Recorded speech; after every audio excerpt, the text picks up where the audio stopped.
사무처장님, 예. 저는 대통령 탄핵소추문에서 내란죄 등 형사범죄를 모두 제외함으로써 완전히 별개의 사건, 즉 완전히 다른 탄핵소추문이 되었다고 생각합니다. 탄핵소추문에서 핵심 내용, 또 특히 중요한 내용이 제외될 경우에는 이에 상대방인 대통령 측 변호인단의 동의를 받아야 하는 건 물론이고, 이걸 없앤다면 새로운 탄핵소추 결의가 필요한 것은 법리상 저는 명백하다고 생각합니다. 지금 민주당이 주장하는 것처럼 내란죄는 빠졌지만 내란 행위는 남아있다. 이건 궤변입니다. 일단 이 말 자체로 이해가 되지 않습니다.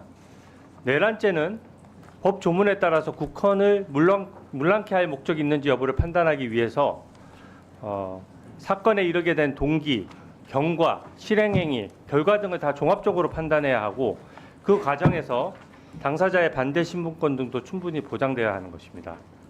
기본적으로 내란죄는 성립 안 하는데 내란 행위가 성립한다든지, 내란 행위가 성립하는데 내란죄는 반대로 성립하지 않는다든지 이런 경우가 있을 수 있습니까?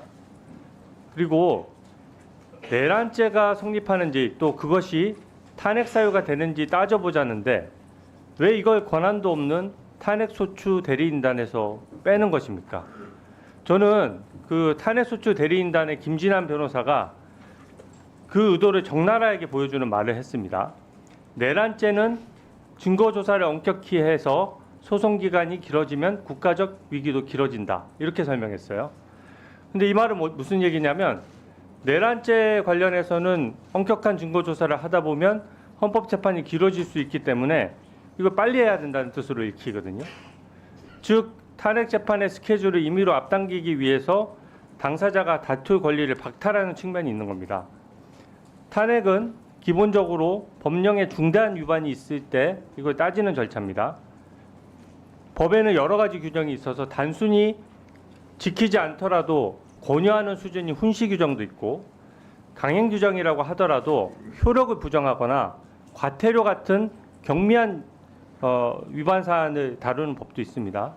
그리고 그 중에서 아주 중요한 규정을 어기면 형사처벌까지 가능하도록 한 것이거든요.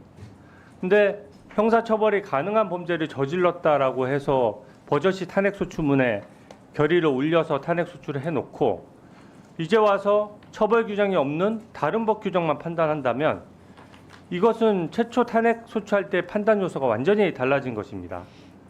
특히 대통령의 행위가 내란죄 등 형사소추할 정도의 큰 법률 위반을 했다라고 민주당에서 주장을 해왔고 국민들께 그렇게 설명을 해왔어요.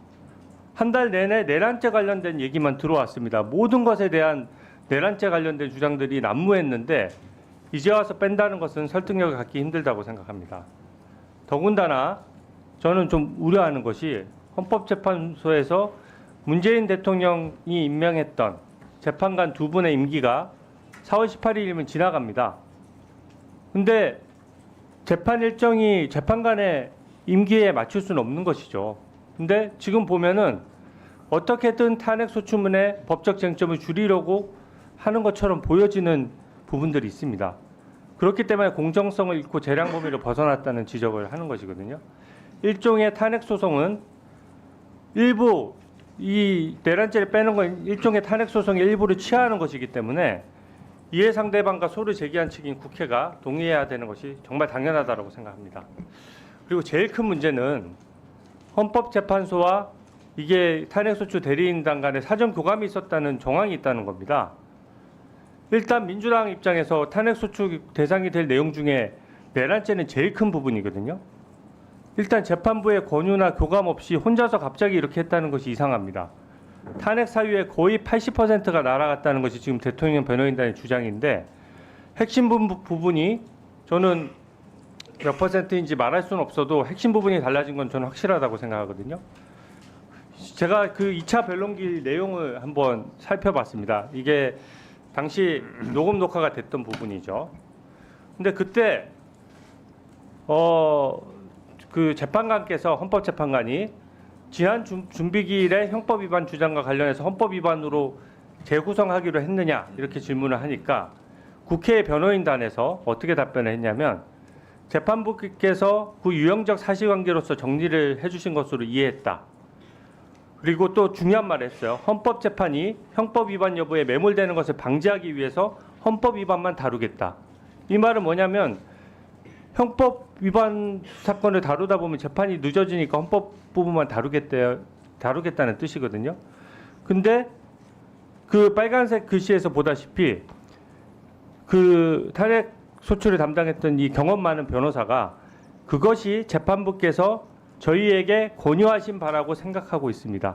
그러니까 이 변호인은 그렇게 느낀 거예요. 변론 준비기일이나 내용이나 여러 가지 소통 과정에서 재판부께서 재판부가 그 형사재판은 너무 길게 걸리니까 헌법재판으로 다뤄서 형사적인 처벌 여부에 대해서 판단을 안 하는 것이 좀 유리하겠구나 이렇게 생각을 한 것입니다. 그리고 다음 페이지 보여주십시오.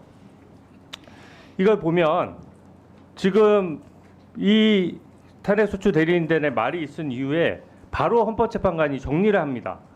개헌과 관련한 일련의 행위가 내란죄, 직권남용죄, 특수공무집행방해죄, 형법상의 범죄에 해당한다는 주장은 철회한다는 그런 취지냐고 바로 확인을 하니까 또 탄핵소추 대리인단에서 지금 사실상 철회한다는 주장입니다라고 해서 바로 다 정리를 하거든요. 저는 어떤 식의 소통 방식이 있었는지 몰라도 이게 지금 탄핵소추문의 핵심 내용이 형법 위반이고 그게 탄핵소추 대상자의 형사처벌, 쉽게 얘기하면 감옥 갈 사안이라고 국민들께 설득해서 탄핵소추 결의문을 받은 것 아닙니까? 그래서 이 부분에 대해서는 헌법재판소가 판단을 해야 되겠지만 헌법재판소 주석서나 기존 법리에 따라 충분히 판단할 수 있거든요.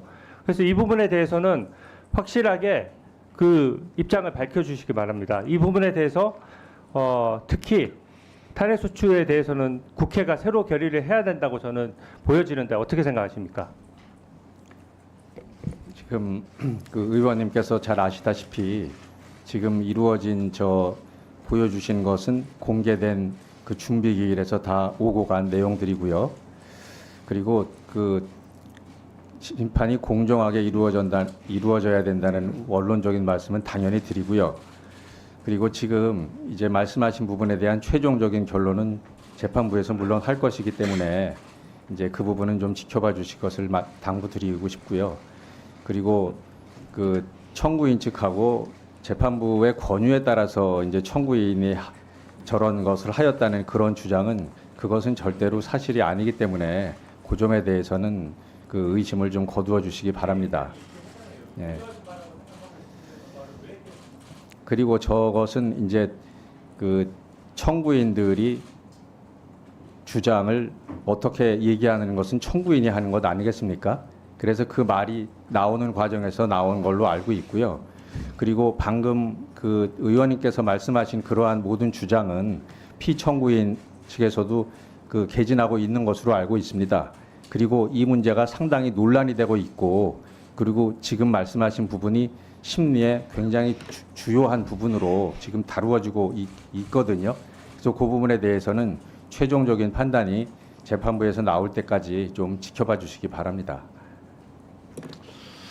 네, 주진우 의원님 질의 과정에서 저와 관련된 부분이 있기 때문에 신상 발언 겸책하겠습니다. 제가 오전에 내란 국제특위에서 제 이름을 거명하면서 재판부와 교감이 있었다는 식으로, 그래서 그렇게 되면 국민적 의구심이 들지 않겠냐는 주진우 의원의 발언을 제가 생중계를 통해서 보았습니다. 사전 교감이 전혀 없었습니다.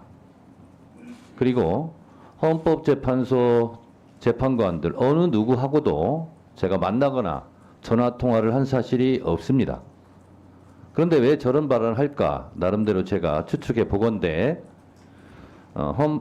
헌법재판소 1차 준비 기일 때 쟁점 사항을 정리하는 과정이 있었습니다. 제가 정확한 기억은 아닙니다만, 그래서 내란 행위에 대해서 내란죄로 할 것인지 헌법으로 할 것인지 그 부분에 대해서 청구인 측에서 입장을 정해와라 하는 취지로 제가 알고 있습니다. 그래서 저희 소송 대리인들이 그 부분에 대해서는 내란 행위로 탄핵소추 안도 의결이 됐기 때문에 내란죄로 하다 보면 실제로 헌법재판소는 헌법재판을 하는 거기 때문에 사실상 내용이 동일하기 때문에 사실적 내용은 남고 내란죄가 아니라 내란 행위에 대한 헌법으로 판단을 받겠다. 그래서 사실상 철회한다 이렇게 발언을 했고요. 권유라는 말은 왜 썼을까 제가 생각해봤는데 1차 준비 기일 때 그런 헌법재판소 재판관들과 우리 소송대리인 간의 대화를 비춰보건데 그런 부분을 어떻게든 헌법으로 할 건지 내란죄로 할 건지를 정리를 하는 게 좋겠다. 쟁점 사항을. 그래서 아마 소송대리인은 그런 표현을 쓴 것으로 제가 알고 있고 그리고 재판관들과 청구인 측이나 피청구인 측이 무슨 뭐 교감을 했다거나 무슨 모의를 했다거나 이런 발언 자체는 헌법재판소 재판관님들을 모욕하는 행위다. 저는 그래서 그런 부분은 삼가해 줬으면 좋겠다라는 말씀을 드리고 저희 헌법 소추 탄핵 소추 안에는 위헌 위법한 비상계엄과 국헌문란의 내란 범죄 행위라고 돼 있고요. 두 번째로 법률과 헌법과 법률 위배 행위 이렇게 돼 있습니다. 근데 이것을 1차 준비기일 때 우리 헌법재판소 재판관님들께서 준비기일 그때 우리 청구인 측과 얘기하면서 쟁점을 4가지로 정리를 대략 했습니다. 1. 계엄 선포, 2. 계엄 사령관 포고령 1호 발표, 3. 군경 동원 국회 봉쇄 진입, 계엄 해제 요건 등 국회 활동 방해, 4. 군대 동원에 영장 없이 선관위 압수수색. 요로 4가지 쟁점으로 쟁점을 정리를 한 겁니다. 자, 이 부분은 청구인 측에서 하고 싶다고 되는 것도 아니고 헌법재판소 재판관들의 판단에 의해서 쟁점은 이걸로 할 것인가 이렇게 합의를 해가는 과정이고 청구인 측이 요구한 대로 헌법재판관들께서 다 들어주는 게 아니지 않습니까? 그래서 이런 부분은 1차 준비기일, 2차 준비기일을 잘 보시면 의심할 여지가 1도 없다. 저는 이렇게 생각하고 주진우 의원께서 정청래 의원이 무슨 교감이 있었다 이런 식으로 얘기하는 것은 앞으로 자제해 주시기 바라고 그것을 만약에 주장하시려면 면책특권이 허용되지 않는 밖에서 하시기 바랍니다. 바로 제가 허위사실 유포로 고발하도록 하겠습니다. 자, 그 다음 질의하겠습니다. 협박이 아니라 권유입니다. 권유. 박균택 의원님 질의하세요. 우리 주진우 의원님 발언과 관련된 그